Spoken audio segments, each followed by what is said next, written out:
السلام علیکم ورحمۃ اللہ وبرکاتہ۔ دیکھا آسمان سے ایک تارا ٹوٹ کر اس کی گود میں گرا یا اس کے محل پہ گرا اور پھر آگ لگ گئی اس کے محل میں۔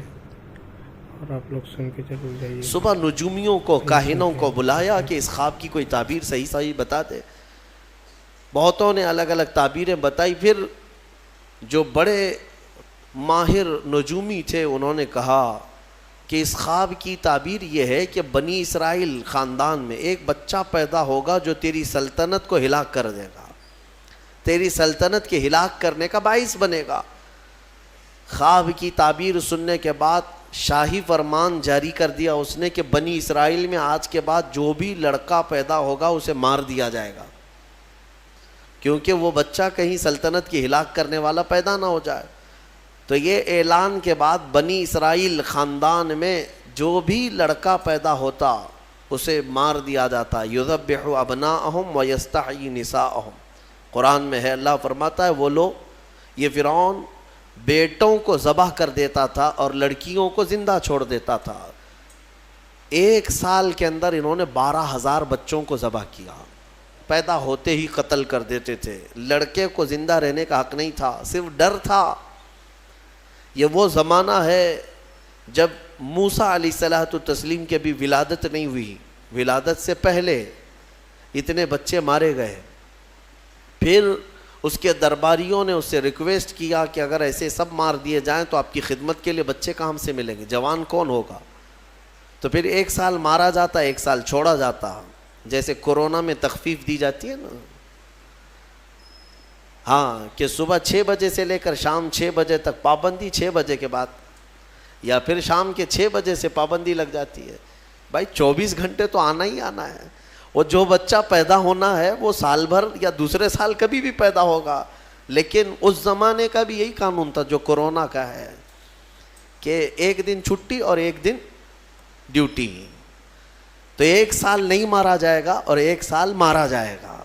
اب یہ کیسے یقین کے ساتھ کہہ سکتے ہیں کہ جس سال نہیں مارا جا رہا ہے اس سال پیدا نہیں ہوگا بچہ؟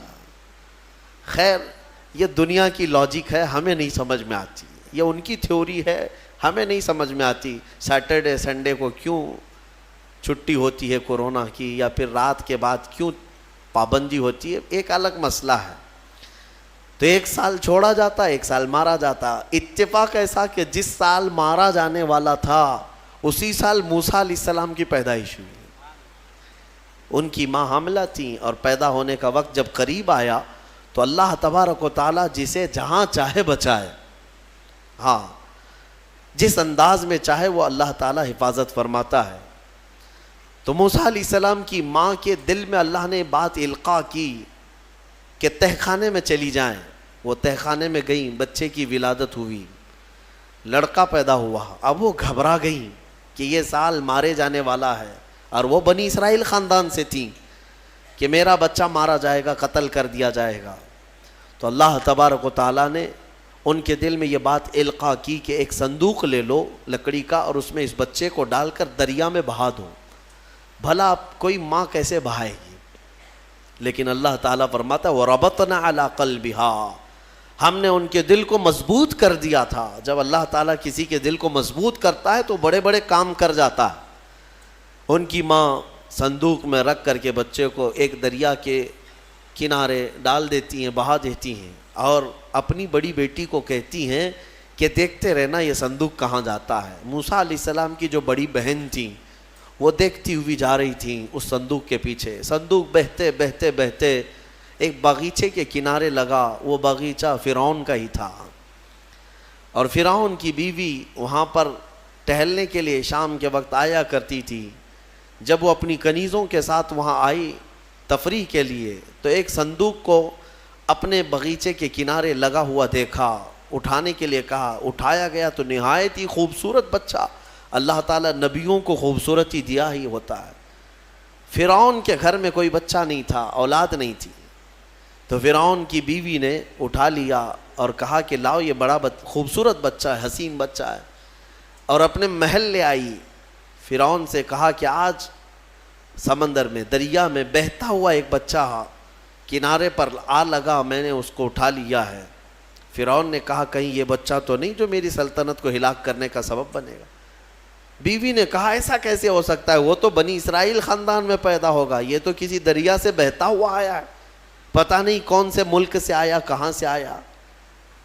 تو بہرحال اس کی بیوی نے یہ کہا کہ اس کو مت مارو, لا تقتلوه عسى ان ينفعنا او نتخذه ولدا, قریب ہے کہ ہم اس سے فائدہ اٹھائیں گے یا اس کو بیٹا بنا لیں گے. بیوی کی بات پر راضی ہو گیا. فرعون جو ہے بیگم کی بات پر آ گیا اور اس کے بعد رکھ لیا بچے کو. اسی لیے کہا جاتا ہے عورتوں کے مشورے بہت ہی قیمتی ہوتے ہیں. بہرحال عورت کے مشورے پر عمل کرتے ہوئے اس نے رکھ تو لیا بچے کو. اب پرورش کی جب بات آئی, بچے کو دودھ پلانا ہے, تو دایاؤں کو بلایا گیا. شاہی خاندان میں بچے کی پرورش ہو رہی ہے. بہت ساری عورتیں آئیں, دودھ پلانے کی کوشش کرتی رہیں. موسیٰ علیہ السلام کسی کا دودھ نہیں پکڑتے تھے. ان کی بہن وہیں کھڑی تھی. اس نے کہا کہ میں ایک دایا کو جانتی ہوں جس کا دودھ ہر بچہ پی لیتا ہے. اس سے کہا گیا کہ بلا لاؤ. وہ جا کر اپنی ماں کو بلا لائی, اپنی ماں کو لے آئیں, اور ان کی ماں آئیں, موسیٰ علیہ السلام کو اپنے سینے سے لگائی تو دودھ پینے لگ گئے. تو سب میں یہ بات مشہور ہو گئی کہ یہ یہاں کی مشہور دایا ہے, اور یہ خاندان کے اندر رہے گی, شاہی خاندان میں محل میں رہے گی, اور بچے کو پلانے کی اجرت بھی دی جائے گی, اجرت بھی دی جائے گی. فرعون کے گھر میں پرورش بھی اور انہی کی ماں سے دودھ بھی پلانا, پھر پلس اس کی اجرت بھی دلانا, یہ شان ہے رب ذوالجلال کی. وہ جہاں چاہے جیسے چاہے پرورش فرمائے. حق کی حفاظت کرنا یہ مولا کی شان ہے. حق کی حفاظت وہ ہر زمانے میں کرتا رہتا ہے. اسی لیے کہا گیا ہے کہ اللہ تبارک و تعالیٰ جس چراغ کی حفاظت فرمائے, بڑی بڑی آندھیاں اس کو نہیں بجھا سکتی, اور جس کو بجھانا چاہے سارے انتظامات کے بعد بھی منٹوں میں اسے گل کر دیتا ہے. خیر, موسیٰ علیہ السلام فرعون کے گھر میں پرورش پاتے رہے. جب آپ کی عمر 2 سال کے قریب کی ہوئی, فرعون اور اس کی بیوی بیٹھے ہوئے تھے. موسیٰ علیہ السلام کھیلتے کھیلتے گود میں آئے اور فرعون کی داڑھی پکڑ کر اس کے منہ پہ تماچا لگا دیا. پہلی مرتبہ کسی نے بادشاہ کے منہ پر تماچا جڑا ہے تو بیٹا گھر کا, لیکن فرعون کو پہلی مرتبہ وہ زناٹے دار جو تھپڑ لگا, ہو سکتا ہے تارے نظر آ گئے ہوں, وہ گھبرا گیا. کہا کہ یہ بچہ ایسا کیسے مجھے مار سکتا ہے, ہاتھ کیسے اٹھا سکتا ہے. دسترخوان سے اٹھ گیا اور کہا اپنی بیوی سے, بیگم مجھے لگتا ہے یہی وہ بچہ ہوگا, یہی بچہ ہوگا جو سلطنت کے ہمارے خلاف جائے گا.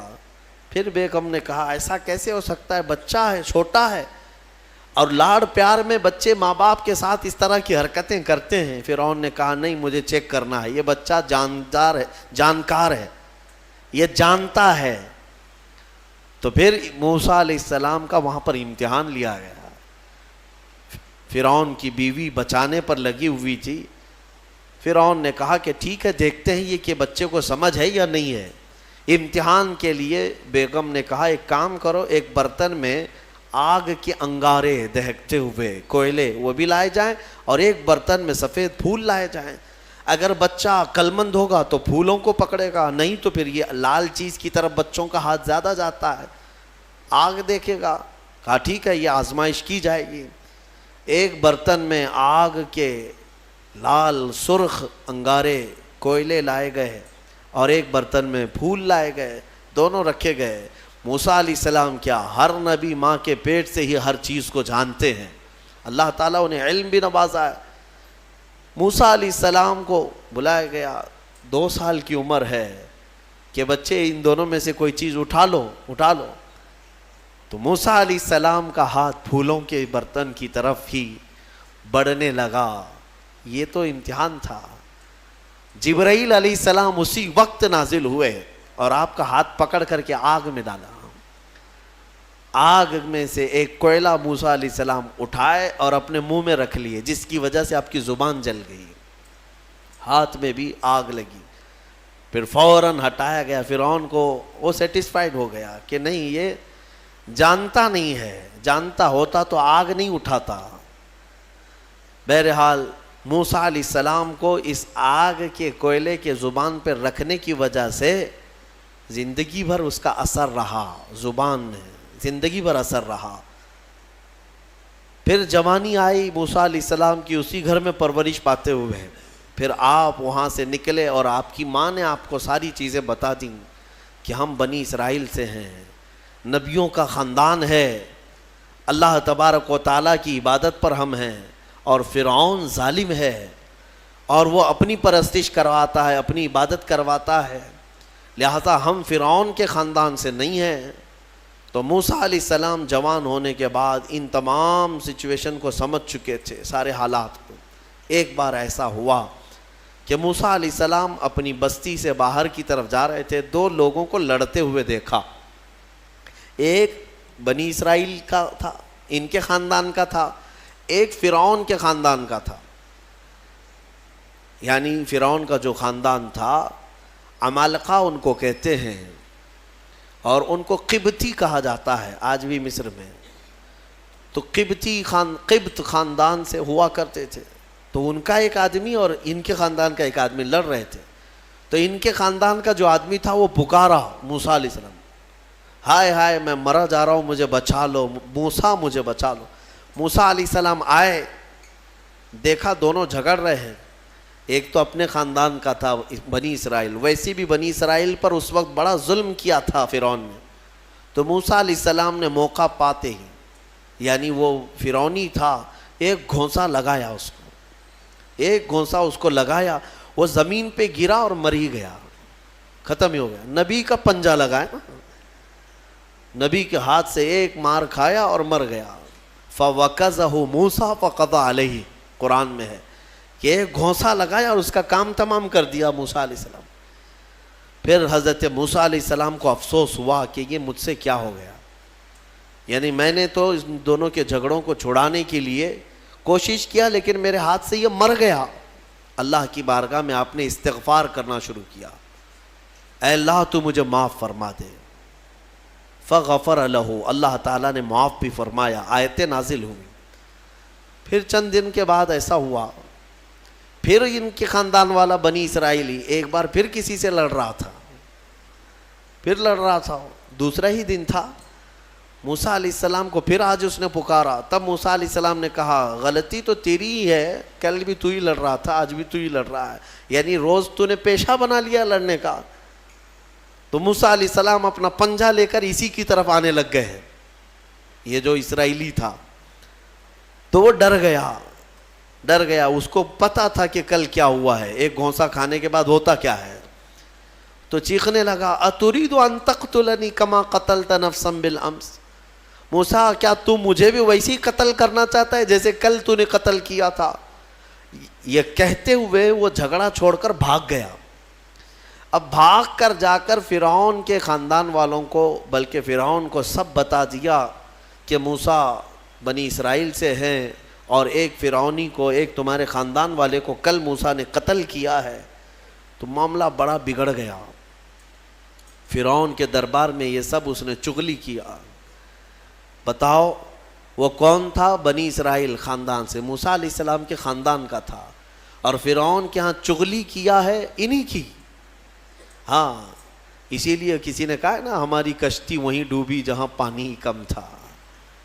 اکثر یہ دیکھا گیا ہے کہ درخت کو جس چیز سے کاٹا جاتا ہے ہوتی لوہے کی کلاڑی ہے، لیکن اس کو پکڑنے والی جو مٹھی ہوتی ہے وہ بھی لکڑی کی ہوتی ہے، لکڑی کی ہوتی ہے، اور لکڑی سے بڑے بڑے درختوں کو کاٹ دیا جاتا ہے۔